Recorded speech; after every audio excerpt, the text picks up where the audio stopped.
In Singapore, I'll tell you this, my staffing costs, if you want to get exactly into the number, is 51% of my sales. What? In Singapore, however, all three are high. Labor is exceptionally high because we have these things in place called quotas, meaning that for every person we want to hire from overseas, we need to have a certain number of local headcount first. So what it means is that if I have a very good sommelier, I want to hire this person, but she's from the Philippines. I need 11 locals. 11 to 1. How long roughly does it take to people to, okay, I understand if I want to go to Artichoke, then this is the concept? I think that it took about 4 years before people stopped asking, are you doing Indian food? Because we would get that question all the time. Okay. So it's Indian food, What's the key of staying open for, 14, 15 years? One of the keys, right, is having a good landlord. Okay. Thank you. Honest, but very, very true.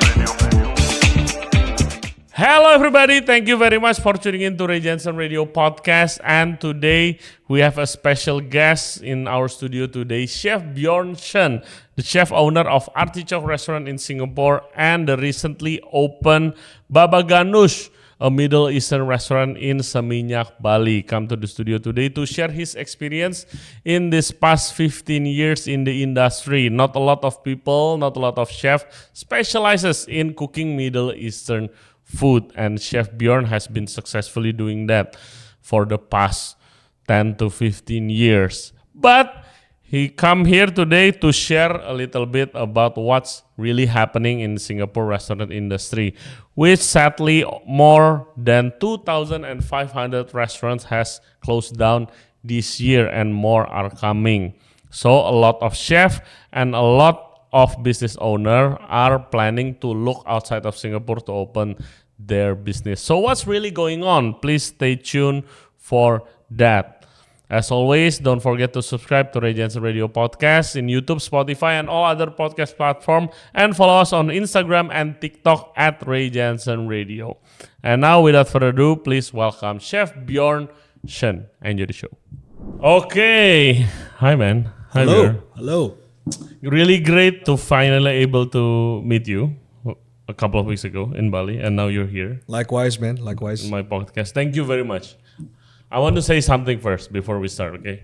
Like right now it's pretty a bit surreal for me because I'm such a big fan. Oh, come on. No, man. Don't say that, man. Don't say that. I remember in Singapore, a couple of times I went there to visit. I want to eat at your restaurant. I could never get a place because it's full every day, right? Artichoke, guys, nama restorannya di Singapore. And I saw you everywhere in the Asian Food Channel network. I often see you there. I'm a big fan, and now you're sitting here. Thank you very much, man. I hope I look better in real life. Some people say I look better on TV. Yeah. And congratulations for the recently opened Babaghanoush in Bali. Thanks, man. Yeah, congratulations. Delicious food. So, okay, Chef Bjorn, where do we start? Why Middle Eastern? Wow. Okay, so that's the first cuisine that I cooked in my first restaurant that I ever had, Artichoke. We opened Artichoke in 2010 in Singapore. Before that, I was living in Australia for 8 years. Okay. So I was living there and cooking. Queensland, Okay. Brisbane, All right. Brisbane City. I had a short stint in Sydney, but I spent most of my time in Brisbane. I just enjoyed the peace and quiet of a smaller town, It's a good question because you've got a guy like me, Singaporean Chinese guy with a Swedish name, cooks Middle Eastern food. Exactly. It's a complete definition of confusion. That's my first reaction. I was like, what? Because the name is Artichoke, right? I thought because I grew up cooking in Paris, like, delicious French restaurant in Singapore, right? Artichoke. But no. But artichokes can be from anywhere. Yeah. The whole of Europe, the whole of the Mediterranean. You've got artichokes in Vietnam even, So, but anyway, we'll talk about the name later because the name is also a bit of an interesting story. But I guess why Middle Eastern is because when I came back to Singapore from Australia in 2010, I was looking at what was out there. and what wasn't out there. Everyone was opening a Japanese restaurant or Italian restaurant or some sort of a, cafe bistro type restaurant. Yeah. But there was no one really cooking modern Middle Eastern food. And the reason why I knew how to cook that was because while I was working in Australia, a lot of my friends there were Middle Easterners. Okay. I did not engineer this in any way, but my housemate was Iranian, housemate of many years. My best friend in university was Arab Canadian. Okay. When I was working in the restaurants, the people that I clicked with the best were Turkish, Lebanese, and Moroccan guys. Okay. So you get along and your circle. Correct. So my circle was a lot of I call them my Habibis, right? Yeah. And at work, I worked at this Greek restaurant. I was a sous chef at this Greek restaurant, but all my colleagues were like Turkish, Lebanese, Yeah. Greek is Mediterranean, but the most similar, I think, to Middle Eastern from all the Mediterranean. most overlap. Yeah. Yes, it's got the most similar styles of cooking and the most similar flavor profiles. Yes. You know, although it's not Middle Eastern. No. Yeah. So I was working at this Greek restaurant for many years, and the chefs that came and went, a lot of them, we would share staff meal together and we would take turns to cook staff meal. And when they cooked their staff meal, I was blown away. So I would always assist them to cook the staff meal. And that's where I picked up my love and interest for Middle Eastern flavors. I see. I mean, for us that works in a restaurant abroad, Middle Eastern food is like comfort food, right? Yeah. Like almost every day of my life working in the kitchen, after service, I go out for shawarma in Copenhagen. This was in Copenhagen. Yeah. And shawarma is a big thing, isn't it? Yes. Like everyone knows shawarma. It's your ultimate late night drunk food. Exactly. Right? Same thing in Australia. If you go, there's no separating kebab culture and drinking culture. Yes. After drinking, you will have a kebab. You will. There's no question.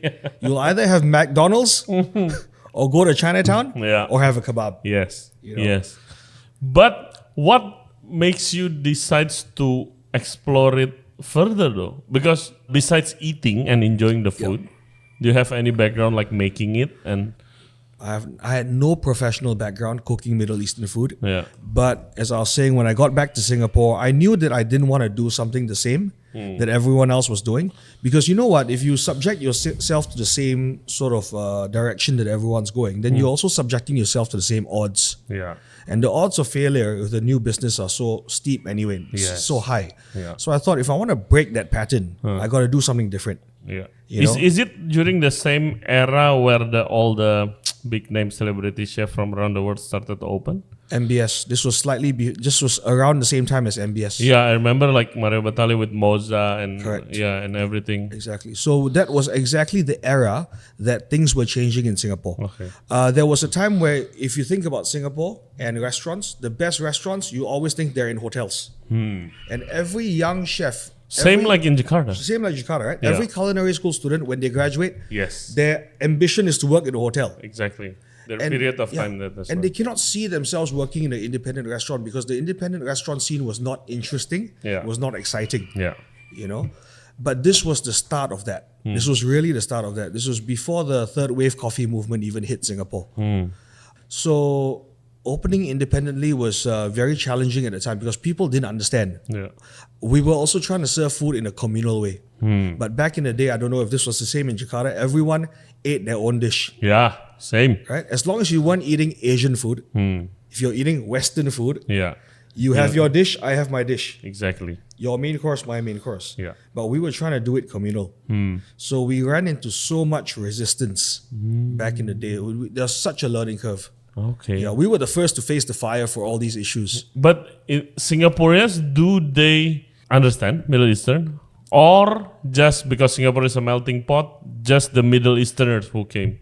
So it was very tough at the start because a lot of people came in, they said, wow, what a nice place. Okay. Right? And they came in, looked around, wow, beautiful. And then they looked at the menu and like, What is this? I don't understand 90% of the stuff here. Yeah. And I remember I had this one guy. I was trying to get him to come in because early days you're hustling, right? You're trying to get business in. There was this one guy, and he looked at the menu and he looked at me and he said, "Bro, where's your real food?" He said that. That stuck with me for years. Okay. I wasn't upset or anything, but I said, okay, you boil it down to the fact that people don't understand. So I'm like, okay, what are you looking for? Are you looking for a steak? Are you looking for some pasta? He's like, yeah, give me something that I know, man. Give me some You got some pasta? Can you cook me some pasta? Can you make me some chicken? And I'm like, oh, okay, we got a chicken dish here. You know, like it's got all these things I don't know. Yeah. So that was the problem that we were running into. People always looked at the menu, turned around, and walked away. So what do you do to counter that? Because I think it's important to discuss. Jakarta now is experiencing a surge of independent restaurant with exciting concept, but sometimes the concept are not yet familiar to Jakarta market. For example, one of our recent guests, Chef Ryan, he used to run a French bistro in Bali, but now he loves to do Spanish food. And he is now soon is opening a Catalonian restaurant. That's again hyper regional. Yes. There's a trend towards not just a cuisine, a national cuisine, but like hyper regional parts of a cuisine. And Yeah. I can see that happening. What do you? I think your experience in, I don't know, educating the market and staying hustling and staying true to believing your concept that at that time the market are not familiar yet is, I think, will be a great inspiration to the chef now. You know, I would say don't despair. It's not their fault. It's not your fault. You're just at different levels of understanding. Now you can either wait it out because eventually you will it will catch up. line up, right? But if you don't want to wait it out and you want to just search, you want to just push forward, what you can do is what I did at Artichoke in the early days. You find familiar reference points. Okay. So we were trying to do baklava. But no one understood baklava. Yes. People look at baklava, it's a phyllo pastry based dessert. They look at it, it looks so layered. Everyone thinks it's supposed to be crispy. But baklava is actually saturated in sugar syrup. So it's juicy and soft in the middle. Maybe it's crispy on the edges, but the middle is juicy and soft, right? So people couldn't understand baklava and they were always thinking, why is it so sweet? Oh, so sweet. My first reaction that I'm disappointed it's not crispy. and it's very sweet. But that's exactly how it's meant to be, right? So then what you have to do is you have to lose tradition a little bit. You know, if you want to bring it to a new audience, you have to tie it to familiar reference points. So instead of serving baklava, what I did was I made baklava French toast. So I took the flavors of a baklava, the components of a baklava, but I put it into a format that people understood, French toast. I wanted to make Lebanese dishes with the Lebanese spices that I learned from my friends. But instead of putting it on to more traditional dishes, I would make it into a meatball stew. And everyone understood meatballs in tomato sauce. So we would do a Lebanese meatballs in tomato sauce. So as long as we on every dish had a reference point that was familiar, meatballs, steak, pancakes, French toast, cafe style. Back then cafes were so trendy, right? As long as there was that reference point, but we would put a touch of Middle Eastern flavor, that was good enough for me. I didn't feel like I was losing sight of my goal. And it was also good enough to bring some people in. They would give us a chance if they saw those words. But does it evolve now into like, what do you call? Absolutely. Authentic or true Middle Eastern? Absolutely. So we were never trying to be authentic anyway. I was always taking that whole modern Australian approach to Middle Eastern cuisine, which is just ingredient centric, good food, but with Middle Eastern inflection. So we've never been a traditional Middle Eastern restaurant. In fact, for a while, one of our slogans was the least Middle Eastern restaurant. Today, as of today, this year, our slogan is a very Singaporean Middle Eastern restaurant. I see. So we've never wanted to do it traditional style, like a mom and dad restaurant. We wanted it to be like a second generation young kids screwing up, messing around with Middle Eastern food. That was always our direction. But yeah, you have to dial it down a bit. I understand the frustration. I had a very good friend. His name is Daniel Chavez. He tried to open a Spanish tapas bar back in the day, right? Spanish tapas bar. Imagine this, people would go to his place. And it was an amazing place. It was my favorite restaurant. What does it call? It's called Ola. Hey, I went there. Ola was my favorite restaurant. It's so delicious. First time eating botarga there, I remember in Singapore. MBFC, right? Marina Bay Financial. Shout out to Daniel Chavez. He's closed Ola already, but he's got other amazing businesses now. But in the start, right, he wanted to make Ola a real tapas bar. I remember it's so quiet. Oh man, It's not. it was It's tough for him. Yeah, it's quiet. It was But tough for him. my chef friend say it was delicious, so I went there. It's delicious. Absolutely banging. But get this. People would come in and say, why don't you have paella? Yeah. And he would always explain, you can find paella in a large restaurant, Yeah. but we're trying to be a tapas bar. Yeah. Next question, why don't you have suckling pig? Same thing. You can find suckling pig in a restaurant, but not a in tapas bar. And the worst one, people came in and say, where's your nachos? And Daniel's like, what? What do you mean nachos? Yeah, Spanish restaurant, right? Spanish restaurants always have nachos. Yeah. He's like, bro, it's a Mexican restaurant. Yeah. And they're like, yeah, Mexican, Spanish, same. Same. Right? Yeah. Where's your nachos? Oh, I want a burrito. Oh man. So it's frustrating, but you have to understand that it's not their fault. Yeah. And it's just that gap in understanding. So as long as you can find a way to dial it down a bit. Hey guys, kalau kalian enjoy the podcast so far, thank you very much. Dan jangan lupa subscribe di Ray Janson Radio Podcast. Back to the show. So anyway, Daniel, Yeah. here's the success story. Instead of sticking with his original vision for a tapas bar, he turned it into a large format Spanish restaurant. Okay, And so he started giving adapt, paella. right? He adapted to he fought it for a while, and he realized it's not worth fighting. So he pivoted very quickly. He turned it into a very good Spanish restaurant. He had amazing paella. He had amazing suckling pig. His original vision died. Okay, he had to literally bury it with his own hands. But there's nothing wrong with that because he became an amazing restaurant that lasted for many years and won the hearts of many people. Yeah. I remember it was one of my first really good European restaurant outside of Europe because I went to Singapore and got recommended. I remember eating a pickled beetroot salad. Oh yes, Which I is remember delicious. that too. I remember that. Scrambled eggs, which is weird for me. I'm not familiar. What? Scrambled egg with botarga on top? Oh my god. Revueltos. Yes, They call it revueltos. yeah. It's like a broken scrambled egg and potato dish, was it? Ooh, it was so good. Yeah. I remember. Shout out to Chef Daniel. Oh man. But you decide to stay true, to fight it, right? No, I decided to dial it down. Then as people started coming through, as I got more of a crowd, and this is over a period of like 2-3 years, Yeah. where people started coming through and enjoying our Middle Eastern fried chicken. Yeah. Because Middle Eastern fried chicken didn't exist in the Middle East back then. I mean, you had versions of fried chicken, but we packaged it like KFC. We made like a buttermilk fried chicken, but Middle Eastern spices. You know that kind of thing? If KFC has 11 secret herbs and spices, why can't Artichoke have fried chicken with Middle Eastern spices? Yeah. So we did it for many years and we didn't feel like we were compromising ourselves. It was a comfortable middle ground for us. And when people started accepting who we were and what we did, then we started going a little bit more Okay. Your style. adventurous. Yeah. And how long roughly does it take to people to, okay, I understand if I want to go to Artichoke, then this is the concept. Yes.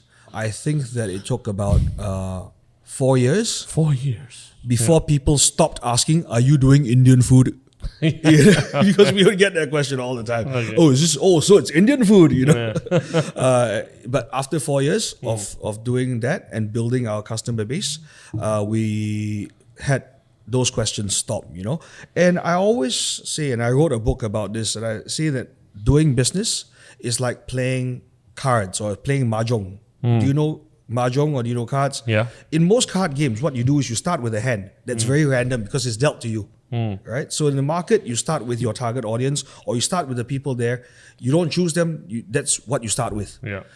In any card game or any mahjong game, the whole idea of the game is to throw out the cards you don't want and take new cards. And every time you take a new card and it's what you want, you keep it. And after 6 or 7 rounds, your hand gets more and more like what you want. Yeah. There's no definition as the best hand, but it's a hand that you want. That you want when you want to play this game. It's your own strategy, right? Yeah. So after several rounds of washing your cards, throwing out the ones that are not so suitable for you, you will eventually have a hand that's Works for you. works for you. So it just takes time. What's the key of staying open for, what now, 14, 15 years? The key is One of the key. one of the keys. I'll tell you what. One of the things that we are very lucky to have. I'll expose myself and be very vulnerable here. One of the keys, right, is having a good landlord. Okay. Thank you. Honest but very, very true. Yes, thank you from the bottom of my heart to my landlord, Sculpture Square and Objectives and NAC for being amazing landlords, for not doing funny things with my rent, because that's what happens when you have a bad landlord.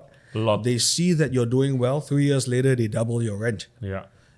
But my landlords were amazing, and that's the reason why we were never put in an unfair situation that forced us to close. Yeah. Okay. So how about the things that you can control, Yeah. Chef? Okay. But shout out anyway. Yeah. Shout out to good landlords who are have a long-term vision with you. Yes, please. We need more of that. Yes. The next thing that you can control is just have a lot of patience. A lot of people look at me today and they think that, Bjorn's a bit slower, he's a bit less competitive. But I don't think that way, I think that there's a lot of things that if you keep rushing, you will eventually frustrate yourself and then you'll burn out. I've burnt out enough times to know.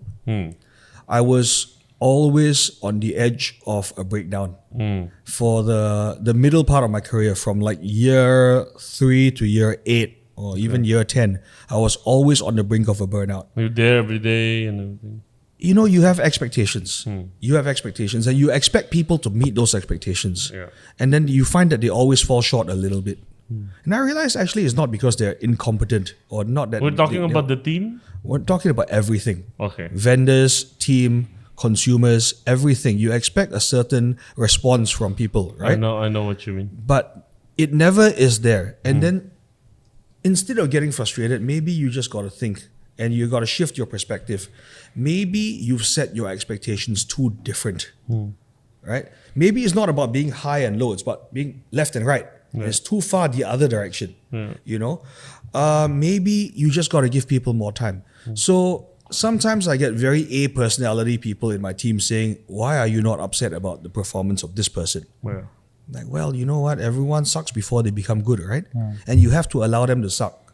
So if I every day got frustrated with this employee, it would be no good for me or this person. I'll fire this person and then I'll hire another person. I realize the other person performs the same level. Yeah. So you got to slow yourself down.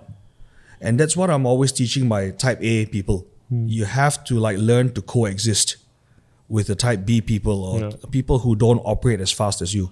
What happened that makes you change that mindset? Self-preservation. Thank you for asking. Self-preservation. Because if you don't do that, you will burn out. And with burnout, some people recover, some people don't. Yeah. Obviously the worst case of burnout leads to suicide and other mental issues, right? And I took a step back and I realized that my life is worth more than that.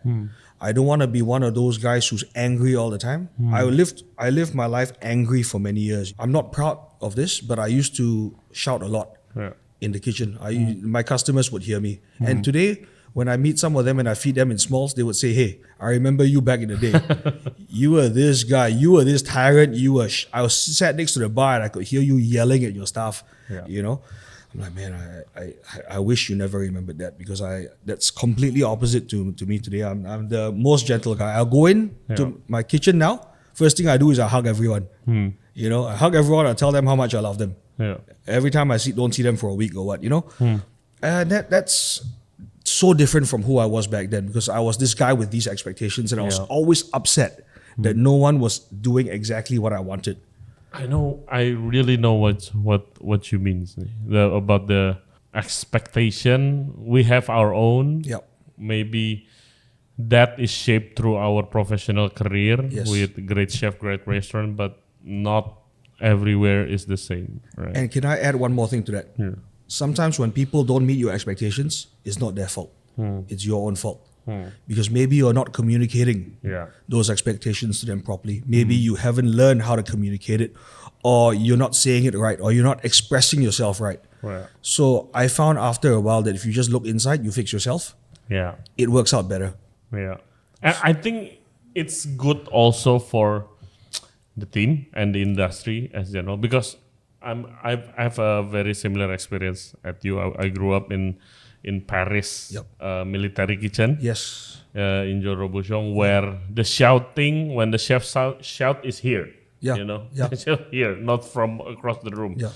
And here in Indonesia, and I think in Asia, you cannot do that. We have different culture, different values, and I think not lowering your standards and expectation, but changing your mentality as you talk about. Yes. I think it will be great not only for ourselves but for the industry as well. Because usually during the back then we thrive on stress, right? We thrive on stress. We thrive on stress. We are proud if how many covers. We're proud to work 3 days straight with no rest. But it's toxic. not good, right? It's toxic. Yeah. It's that whole hustle culture Yeah. that we used to glorify. Yes. If I can walk into a room and show you my burns and my scars and tell you that I didn't sleep for 5 days, I feel really good as a chef, right? But that's not good. Yeah. That's not good anymore. And nobody wants to do that entering the industry, especially now, right? Yeah. So we realized that that mentality belongs to dinosaurs, and we gotta change ourselves. We gotta keep up with the times, you know. Yeah. So like you said, we gotta get rid of that toxic hustle culture that makes us proud of not sleeping for 2 days or working for 2 times 17-hour shifts straight. Yeah, You know, yeah. while it's cool to say that, it's not actually that cool. Yeah. It means that you haven't done your job well. Yeah. It really means that you haven't You done your have job. poorly managed your schedule. Exactly. Yeah. If you have to do 17-hour days in order just to keep up, then you have something wrong in your system, Exactly. you know? And then another turning point for me was when I was attending this talk and the CEO of this Indian catering company was up there talking about development and change. Up to that point, I was the head chef of my own restaurant. For the first 7 years of Artichoke, I was the head chef. So I was plating every single dish. Okay. I was sending everything out. I was in there in the afternoon doing prep, you know. And we just had I did have another restaurant. I did have a bakery at the time, but most of my time was at Artichoke, right? And I was still very insular. And then I went to this talk and I forgot the name of this guy, but he was really inspiring and he said one thing. He said, if you are working in your business, how are you working on your business? The hairs on my arms just stood up, right? Yeah. And I realized, wow, that is powerful because I am working in my business. Yeah. Who's running it? Right? Who's growing it? Yeah. Who's thinking about long-term development of the team? Yeah. Who's thinking about long-term development of the brand? Yeah. We're running it today. Fine, we're doing 150 covers tonight, but who's ensuring that next year, this time, we're still seeing 150 covers? You know, who's growing the brand or who's keeping the brand relevant? So from that day on, I thought about how can I step back a little bit from my role as a head chef. And it was one of the hardest things to do because I was very hard. Control freak. Yeah. I was a control freak. And my personality today is so opposite to then. Yeah. I stepped back. I found other people that I could empower. Yeah. I found ways to communicate. I prioritized good communication. I prioritized internal health. Yeah. Internal health means the health of the team. So I don't care if you don't hit my expectations. Number one is I give myself a wider bandwidth, wider margin for error. So even though you don't hit exactly there, but you're here within my zone, I'm good. Yeah. And I will continue to nudge you and coach you to get you higher if I can. But I'm not going to give you shit for being there, you know? And that worked for internal health. Yeah. People were happier. People wanted to stay longer. People respected me more, you know? Really great tip. Really great tip. Especially now in the big cities in Indonesia, there's a lot more chef owners coming up. Usually the first thing the market or the regular people sees when the restaurant open, who owns it, not who's running it. But now a lot chef owner is coming up, which is a good thing. Yes. That makes the industry exciting. Yeah. You know, because individuals have so many ideas, and when you get people who just express themselves, that's what makes the food scene exciting. Exactly. Especially in Jakarta now, it's very exciting. have you experienced a bit of Jakarta culinary scene? So The I went to Bar Maria, Oh yeah, okay. Spanish, right? Spanish, very classy, slight twist. Very slight twist. I love that. Yeah. I love when people have the confidence to do it straight up, but put a very slight twist and then execute at a very high level. And that's exactly what Rafa is doing at Bar Maria. Yeah. I heard it's great food there. Oh, it's very good. Yeah. It's very good. And now let's talk about Babaghanoush. Why Bali, not Jakarta? Okay.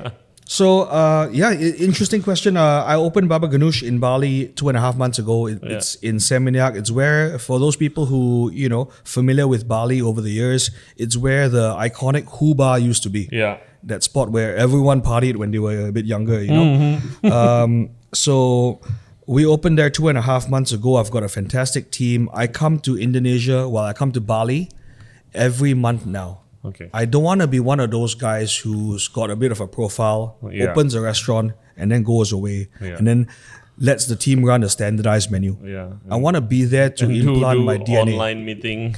I don't want to be that guy. There's a lot of setups like that. There's a lot of license agreements where big companies bring in big name chefs and then they fly them in twice a year for a media event and then change the menu twice a year.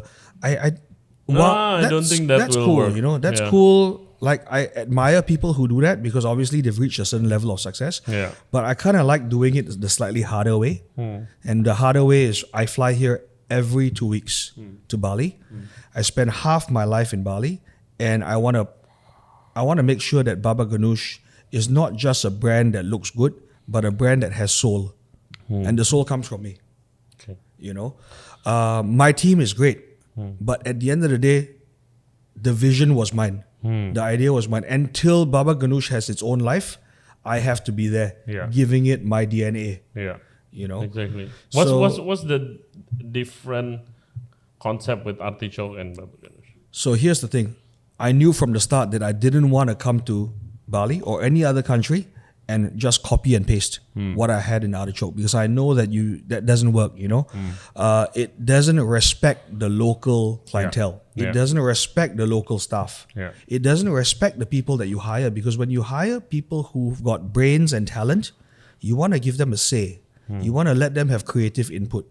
And I've got a freaking fantastic team. So creative, such good backgrounds. So I want to come in and collaborate with my team and start a new brand that champions things in Bali. So the produce, the seafood, the people, and also recognizes the different market. So it's a Middle Eastern restaurant with a strong focus on Balinese seafood.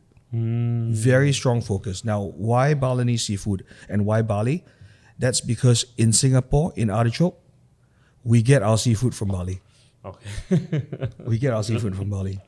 And, Singapore doesn't have much of its own agriculture or livestock or fisheries, right? It's a little bit, but not a lot. So for us to get more exciting stuff, we have to get it from somewhere else. Yes. And a lot of restaurants in Singapore go for Japanese seafood because it's premium and all that. But the price point doesn't suit Artichoke's price point, because we're not that expensive. We can't afford to charge so much for, big eye snapper or, noroguro, whatever, from Japan, right? So we get good seafood from Bali that's more affordable, but really high quality. And when I thought about it, like, why don't I open a restaurant in Bali where this seafood comes from? And we can have more options.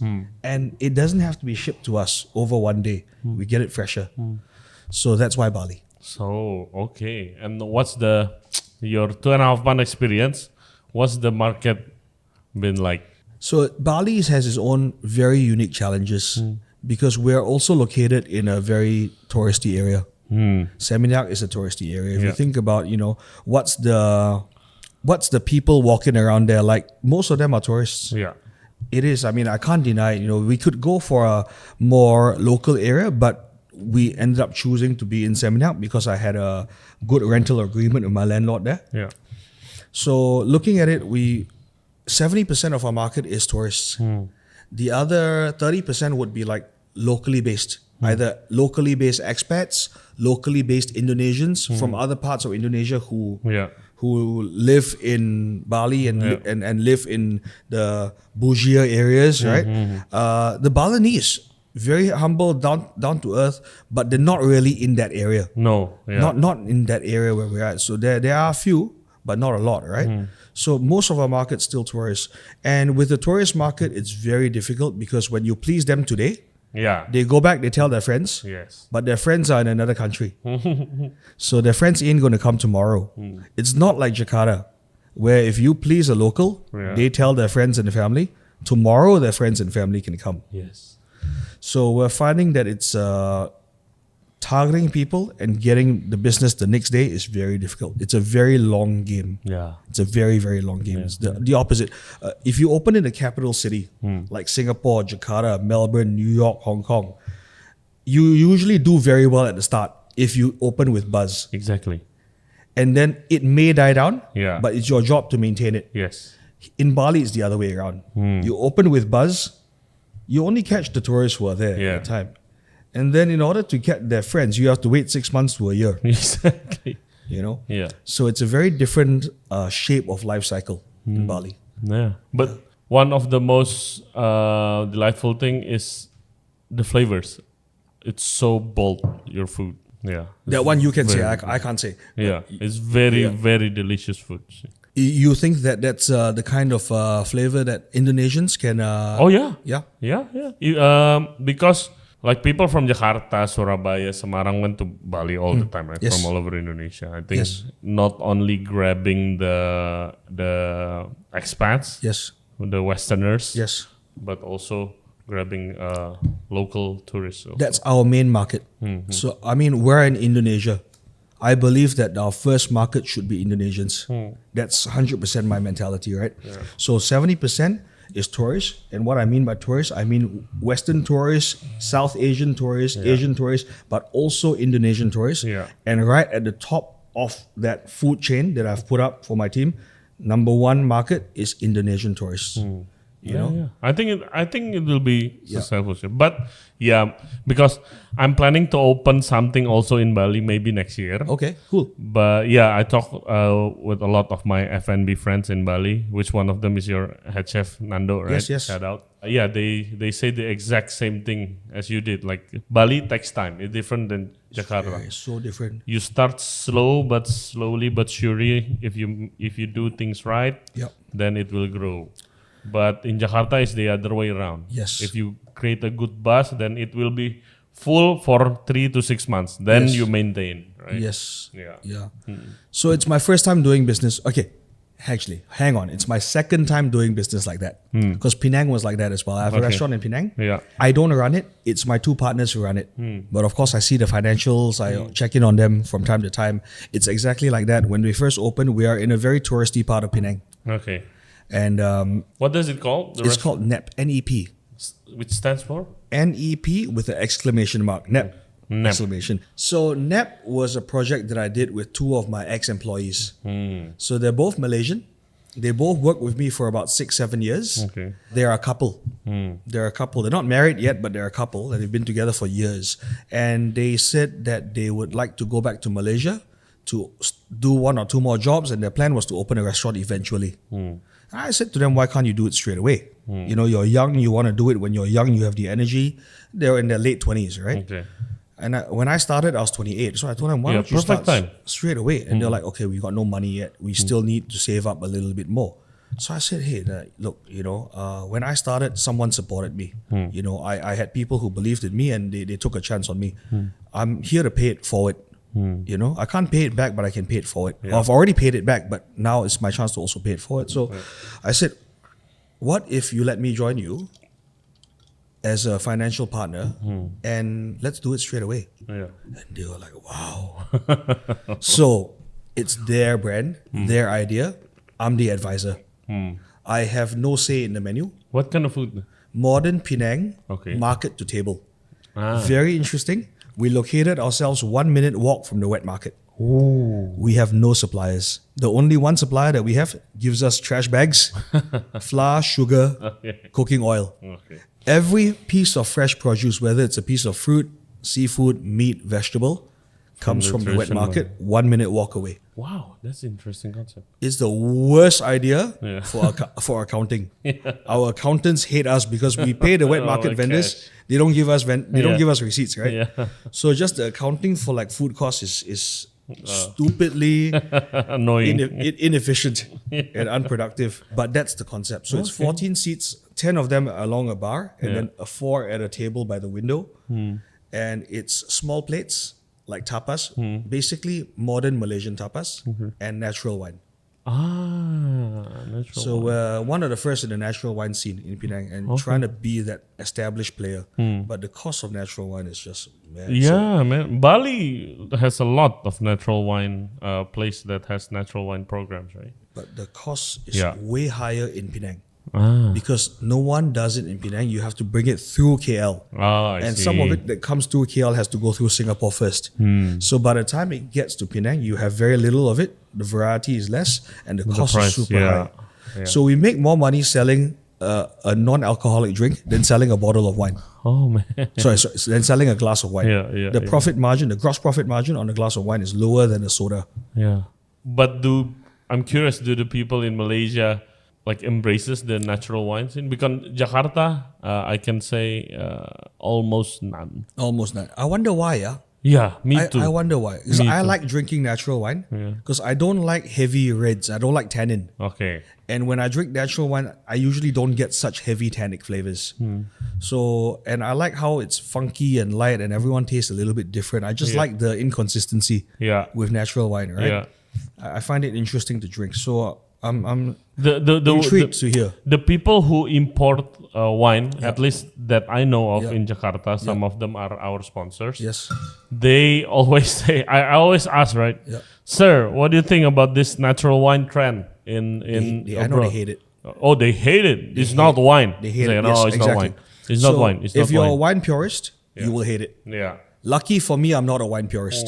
So I think again, everything has its own market and its own Yeah. time. But So, it's interesting because even in Paris, it's starting to caught on. it's been in Paris for years. Yeah. You know what's the number one country that's the OG for like having natural wine trendy for years? Japan. Oh yeah.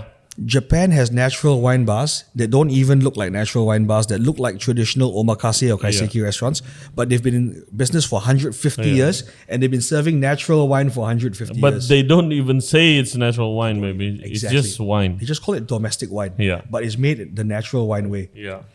So it's only trended around the world, starting from Europe in the last like 5 to 7 years. Yeah. And I like it a lot. So we don't do it because it's trendy. We do it because we genuinely like, among the three of us, Yeah. the partners, we love drinking natural wine. So we're doing it there even though it's not profitable. Yeah, I think like a couple of places started doing it in Jakarta, but not anymore. Either they both changed their concept to adapt because maybe no market for it. But I think one of the problem is the education. It's in Jakarta. If you want to sell wine really well, sommelier is very important. Yeah. And I remember it's one of the best sommelier in Indonesia who runs the natural wine bar. Yes. He said to me that he still has a long way to go. He just started, right? Yeah. He just started. So I think the knowledge of the product itself, it's not deep enough. But in Bali, I have an interesting experience. Just before I went to Babaghanoush in the morning, right? I have dinner at Dome yesterday night, and they have this really amazing sommelier who understand a lot about natural wine because she's Balinese, but she spends a long time in Taiwan Okay. working in a place that serves natural wine. Okay. So she understand and she can recommend me the one that I enjoy, right? Because there's this discussion prior. There's a bit of a scene in Taiwan. Yeah. Good friends of mine run a natural wine bar in Taiwan as well. Yeah. Yeah. And she chose me a product that is suitable for our palate. Yep. So okay, no, not too sour. Because what I remember, natural wine is very acidic, right? So Can be. Yeah. Yeah. So please choose natural wine that is slightly sweet, maybe because a lot of newbies in here, and she chose as well, and we really enjoyed the experience. Like, okay, this is a really good way to introduce it, you have to introduce it properly, right? Yes. Because there's this discussion with the guests, right? I think that one of the reasons, if I may make an assumption here, that a lot of Indonesians are not into natural wine is because I generally think that Indonesians are very sophisticated in their tastes, and therefore a lot of them tend to be very knowledgeable about wine. And I think the more you are knowledgeable about classic traditional wine, the less receptive you are to natural wine. And I think that natural wine kicked off with me is because I'm not so knowledgeable about wine. So I came in with a much more open mind. But if you're coming in from I'm a wine expert, I'm a wine lover, I drink wine all the time sort of point of view, and then you're first exposed, you're going to be not so receptive to it. If a lot of my friends in Singapore who are also that sort, very, wine savvy, all reject natural wine. But it's a big thing, right? Like, for example, the Revolt. RVLT. Yeah, They're also in RVLT. Taiwan. They're my friends who are doing it in Taiwan. And what's it called? Le Bon Funk. Le Bon Funk. Yeah. So I feel like a lot of the target audience is younger people who are just getting into wine. They're not the people who are established wine drinkers. And I feel like among the bougie population in Indonesia, so many people are so knowledgeable about wine. They have their own collections. They drink it a lot. They're very knowledgeable. So it's a harder market to crack. It's a much harder market to crack. Yeah, it's usually for mature crowds, wine. Yeah. I think the younger generation only started drinking wine since the pandemic. Right. Because they buy it by cases here to drink at home, right? Wine subscription or whatever during the time, So it's quite new. Even wine, the normal wine is quite new, especially in Jakarta for the younger market. So it depends on how much knowledge you have about wine before. And I think that a lot of Indonesians tend to know about the wine. So it makes them less receptive in general. Okay, Chef, now let's talk about Singapore. Okay. So one of we briefly discussed it when we met at Babaghanoush, but one of the big things every time I open like F&B news in Singapore, restaurants, especially fine dinings, the premium restaurants, a lot of them are closing down. Yes. Staff shortage. I remember maybe around 2 years ago or last year, chicken shortage, right, in Singapore, and cauliflower shortage, tomato shortage. Oh, really? We go through micro shortages like that. That's bad for Middle Eastern restaurant, cauliflower and tomato shortage. And you starting to plant your flag in Bali. So what's happening in Singapore? What's the biggest issue among this? So Singapore is a tough market. It's always been a tough market. There are several big costs for any F&B business. The first one we would know is labor. Labor is a very big cost, right? People always say rent is a big one, but to me, labor is bigger than rent. Labor is always bigger than rent, okay, in overall like dollar costs. Next one is rent. Okay, rent, labor, and then after that, cost of goods. That's the big three. The big three. These are what you call the prime costs, right? Now, in most societies, you would have one or two of them that are high, but you'll find one of them is reasonable or even low. Right? Example, Malaysia, the food cost is high if you're using imported food. But the labor is reasonable and the rent is even lower. My rent in Malaysia is, in my opinion, so desirable. Okay. Again, it's a big country. There's no shortage of space. In Jakarta, a lot of places still rent is the biggest cost. The rent is the biggest cost. Or is some of the places, the premium places. And I know that food costs in Indonesia can be very high when you're using imported products. And I'm speaking to people who actually hand carry a lot of imported products. But labor is still not that high, So I think. I think it's fair, right? So at least when you have a situation like that, there's some area to make some profit. Exactly. Right? In Singapore, however, all three are high. Labor is exceptionally high because we have these things in place called quotas, meaning that for every person we want to hire from overseas, we need to have a certain number of local headcount first. And those headcount doesn't exist. Like headcount meaning like during the ID card is Singaporean? Or they have PR or? PR is okay. PR or citizen. Okay. Right? So what it means is that if I have a very good sommelier Yes. from the Philippines, Yes. who speaks great English, great resume, I want to hire this person, Yes. but she's from the Philippines. I need 11 locals, 11. 11 to 1. What? That's the ratio. 11 to 1. 11. Yes. I thought 2. 11. Depends which country you come from. Okay. Yeah. So there are special countries that have concession where it's 2 to 1. Okay. Okay. But everyone else is 11 to 1. So Indonesians 11 to 1, Filipinos 11 to 1, India, Sri Lanka 11 to 1. So if you want to hire me as your sous chef, for example, in Artichoke, Yes. you need to have 11 Singaporean citizens or PR. I need another 11 first, and then I Okay. can hire you. You cannot hire from that 11. You cannot hire one foreigner. Just have to be citizen or PR.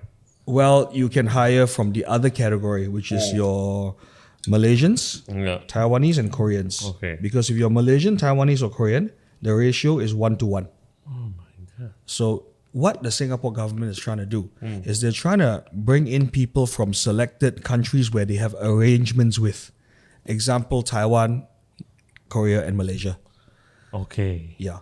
So that's why they're doing it. So we have a lot of Malaysian employees. I have a lot of Malaysian employees. But if I want to hire someone good from Philippines, Indonesia, That's a challenge to finding staff. yeah. So the 11 can be made of Singaporeans, Yeah. citizens and PRs, Malaysians, Koreans, Yeah. and Taiwanese. But Koreans and Taiwanese kind of don't exist. At some point, I had some interns, but not very common anymore. They don't look for jobs in Yeah. Singapore very much anymore. Yeah. So it's just Singaporeans and Malaysians now. So that's what makes it very difficult. And for every person that we hire, we have to pay what we call a levy. So a levy is the amount that you pay to the government Yeah. on top of the person's salary. It's a tax that the government puts on you per employee from overseas. So for the Malaysian person, if I have 6 Malaysians in my business, on average, I'm paying $600 per person to the government every month. Wow. $600 is 7 million. Yeah. Yeah. Yeah, I'm paying 7 million per person per month to the government for the privilege Of having. of having them.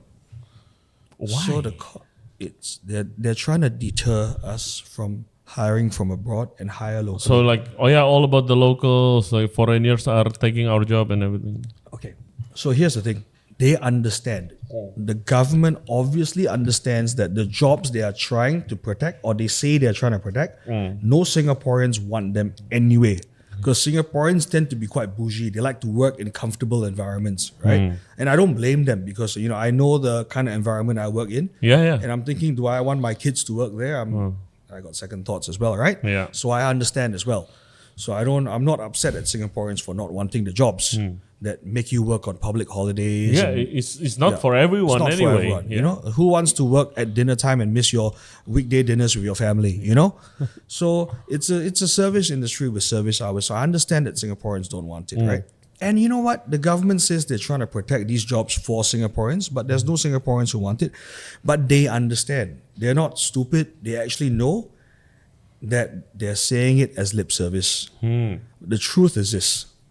This is the ruling party. This is politics, okay? The ruling party makes this law. We've been lobbying them for years. We've sent people to the highest level to have discussions with the ministers to tell them, hey, you're protecting jobs from people who don't want those jobs anyway. Yeah. You say that you're protecting, and their response is, yeah, actually we know. We know. And it was like, why can't you change it then? Yeah. Why can't you give an exception for the Yeah. F&B industry or services industry? The response is very simple. We do that. Yeah, it's not good for the Politics. the politics. Okay, they didn't Not say good that. for branding. They didn't say Yeah. that directly. Okay, but this is Yeah. what we infer. Yeah, because but they can't make an official statement. But this is what we all say.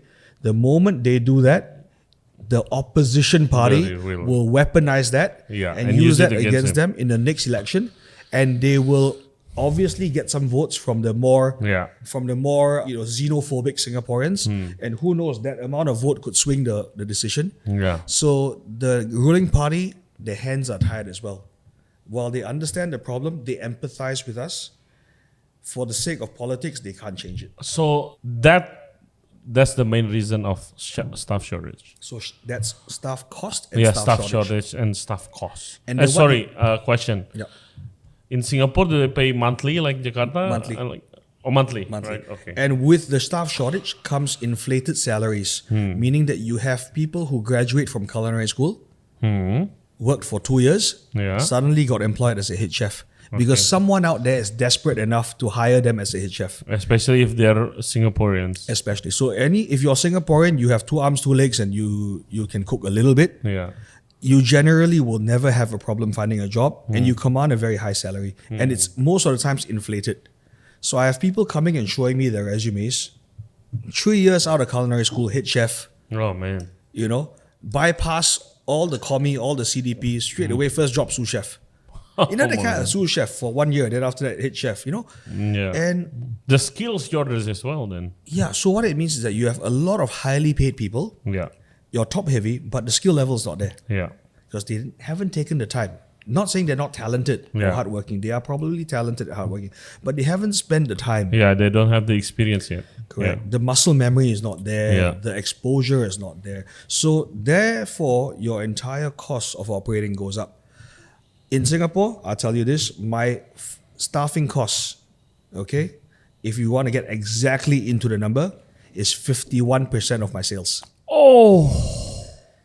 Sometimes it's 55%, sometimes it's 45%. It averages at the end of the year at about 51%. Oh. 51% of sales. So again, for anyone watching this who's not from the industry, if a bill is $100, Yeah. $55 or $51 of it goes to immediately just my base salaries and the surrounding associated costs. And food costs usually 30%. It's not possible now 30%, right? 35, 34. In Singapore, it's not like, okay, I would say that food cost in Singapore is better than Indonesia. Okay. We have a lot of stuff, and it's not, some things that come to Indonesia go through Singapore first. Yes. Right? Yes. So because we don't have that excess logistics, Okay. a lot of us keep our food costs under 25%. Wow. Okay.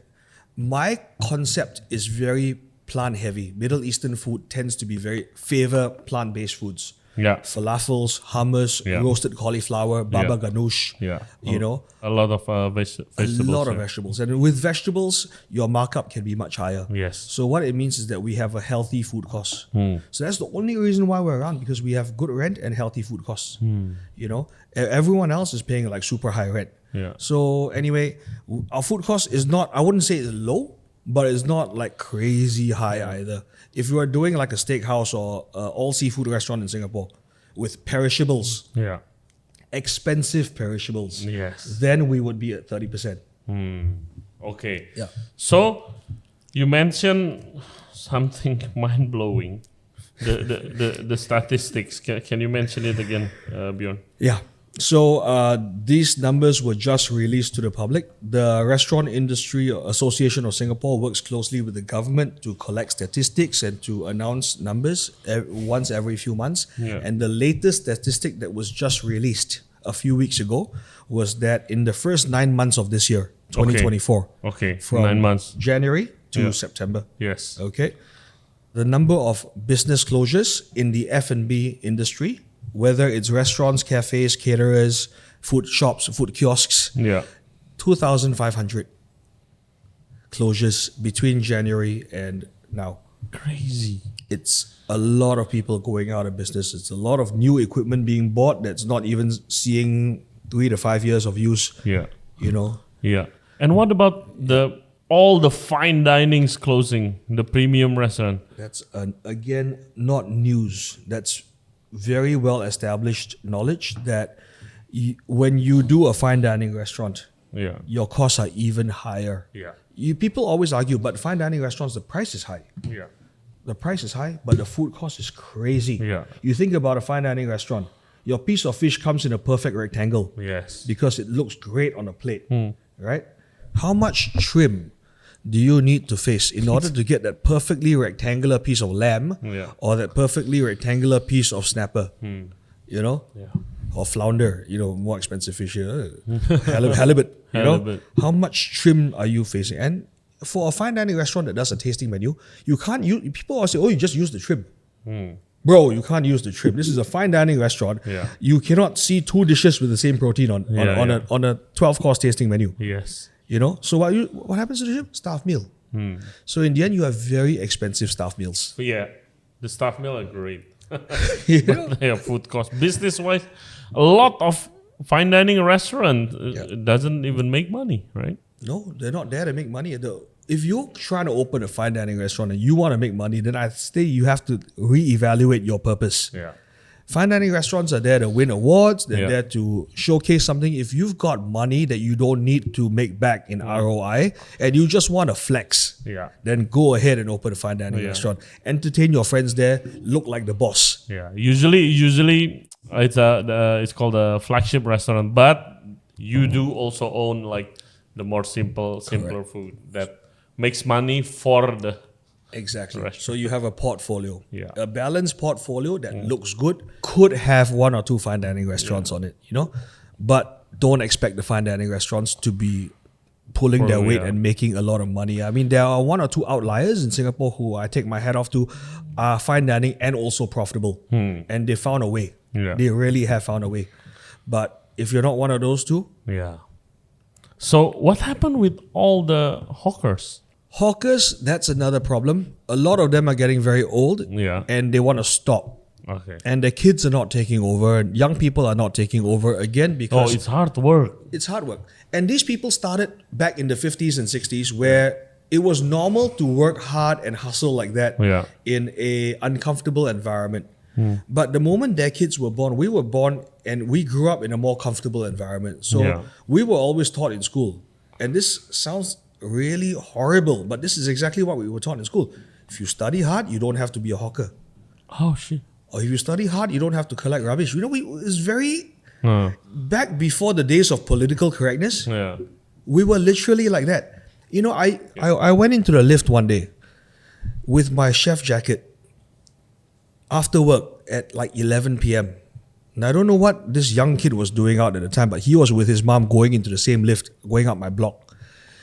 And his mom told the young kid was like maybe 7 years old, 8 years old.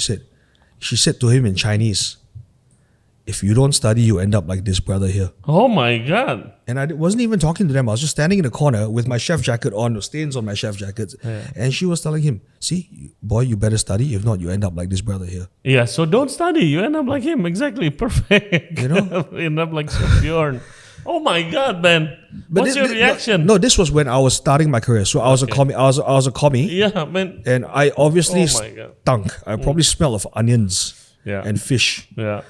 So back then I was like, this is exactly the reason why people don't end up in the industry, right? Yeah. So we were always taught that if you do well, you get an office job. You get a white collar job. Blue collar job is for people who either can't study or just came out of jail. Yeah. That kind of thing. Yeah. So it took a lot to change that, but we still haven't fully changed it. So which is why a lot of people don't want to go in and become hawkers. Yeah. There are a few new generation hawkers who do it for passion, but after a while, it burns out because there's only so much money you make, and your hours are long. Yes, hours are long. The kitchen are so tiny. It's hot. It's not family friendly. Yeah. It's not family friendly. It does not give you the time for your family. So it takes a lot of personal sacrifice. And all these years we've been having good hawker food because of the personal sacrifices of these people, the older generation, who don't mind making $2,000, $3,000 a month just to serve us noodles. By that, will you think in the next, 10, 15, 20 years, there'll be much less hawker center? There will be. There's one solution. There's one solution, but no one likes this solution. And this solution has been discussed over and over and over again. Okay? And that is to increase the price of our hawker food. Because the moment we increase the price, they will be much more rewarded. Yeah. If a hawker can take home for all their time and effort and hours, and troubles, if they can take home $5,000, $6,000 a month, right? They would feel more people would want to come in. Yeah. Right? But if I, as a young person who's got high school education, look at the numbers and I'm only going to be making $2,000, which is not a very good amount in Singapore, living expense in Singapore, Yeah. right? With hard work. With that hard work Yeah. and with that sacrifice, I think there's no point. But here's the thing: if we increase the price, then it affects the poorer people, and the poorer people can't afford it. Now the question is, why can't they afford it? Because everything else is expensive. Housing is expensive. Yeah. Transportation, taxis, or Grab. You take a Grab in Singapore. Yeah. Easily. This is a short distance, yeah? Short distance is like 10 times the price of here in Indonesia, So, unless other things come down, then we can bring hawker food prices up. Because from a income to food spend ratio, Singapore's one of the wildest ratios. For the amount of money we make in our income, we spend the least on hawker food. So meaning our hawker food is highly devalued. Highly, highly devalued. Why can't it go up? Because all these other things are taking the rest of our income. Housing, transportation, education, the cost of living. My God. So I read in the news recently also a lot of chefs that has been in Singapore for a really long time are starting to look opportunity to set up shop elsewhere other than Singapore. Maybe you, Yes. like in Bali, some chef in Vietnam. So that's the trend now. A lot of chefs are exiting, or like in Jakarta, a lot of restaurant closed down, but a lot open as well. Yes, so for everyone that closes, one will open. Yeah. So I told you earlier that 2,500 restaurants closed. Yes. But I'm pretty sure that the news they don't say is that all those 2,500 spaces are filled again quite quickly. It's not like there's a shortage of restaurants. Yeah. If 2,500 restaurants close and then no one opens, or maybe like 200 people open, then we got a problem. Yeah. It's not a problem yet because people are filling those spaces. So there's no pressure on landlords to bring down the price. There's no pressure on importers to find better, cheaper ways to get ingredients to us. There's no what you call impetus, or there's nothing that pushes the government into relieving us of some of our labor costs in the way of levies and all that. Because for everyone that closes, some schmuck is lining up to take their space. Yes. That's exactly what happened also in Jakarta. Yeah. The problem is a lot of restaurant closing, but I think more restaurant open. Exactly. Yeah. And they don't make money.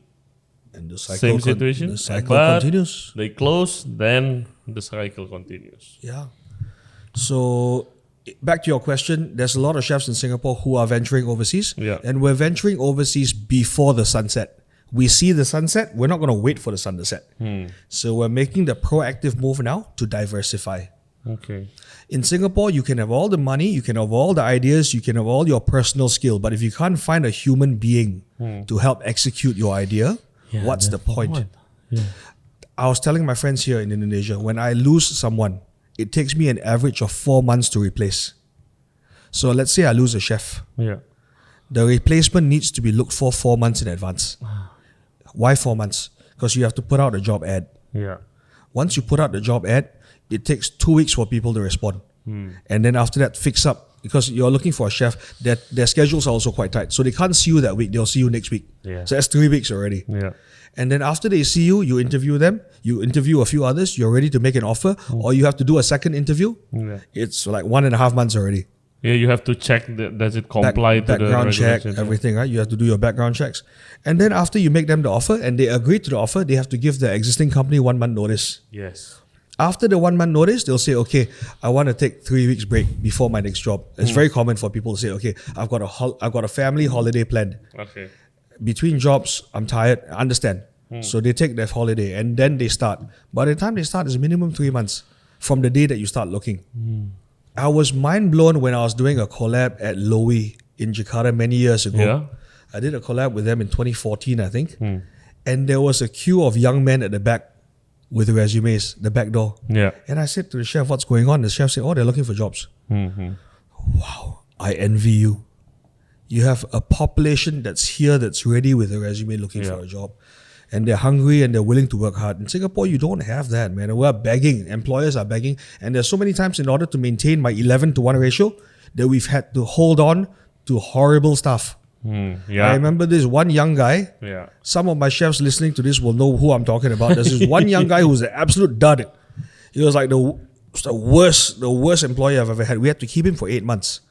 Just because you need to comply with that 11 to 1. Because the moment the someone's renewal comes up and your ratio dropped from 11 to 1, let's say that person who's holding on to their work permit, their pass will go away and you can't extend that person.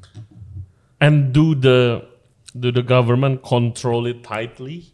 It's very, very, very. You cannot escape. You cannot play around it. Unlike some other countries, you cannot slide some money in anyone's direction. It's very non-corrupt, man. It's 100% non-corrupt. You cannot negotiate. You cannot even use personal connections. Even if it's non-monetary, you can't even use personal connections. There's no exceptions.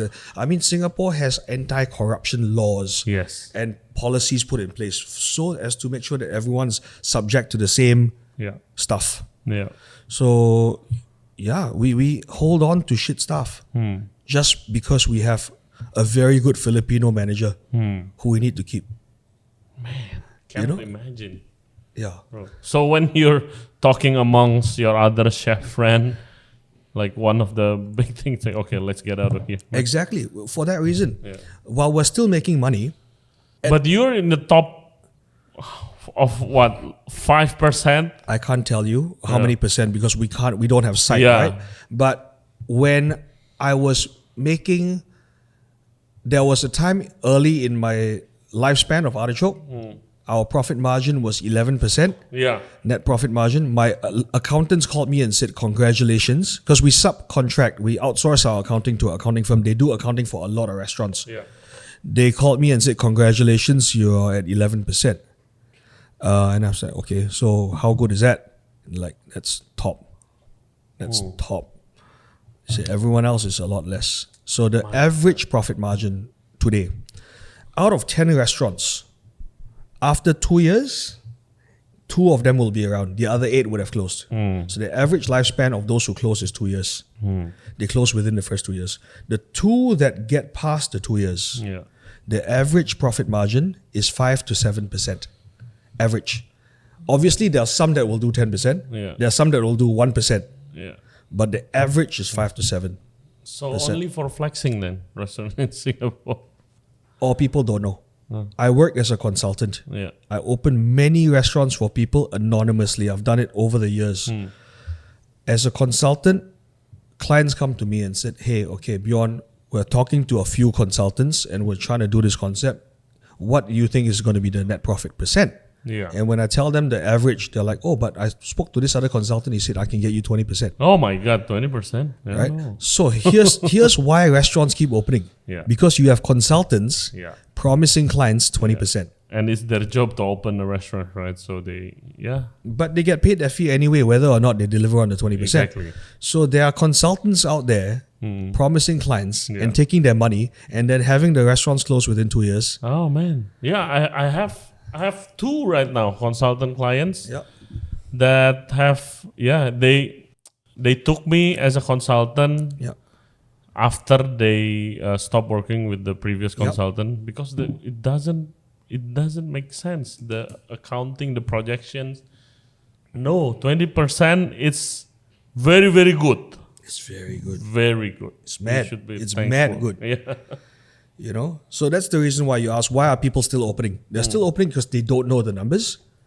Or they were told the wrong numbers. Or they haven't just taken the time to find out the right numbers. Because once you know the right number, who wants to do it?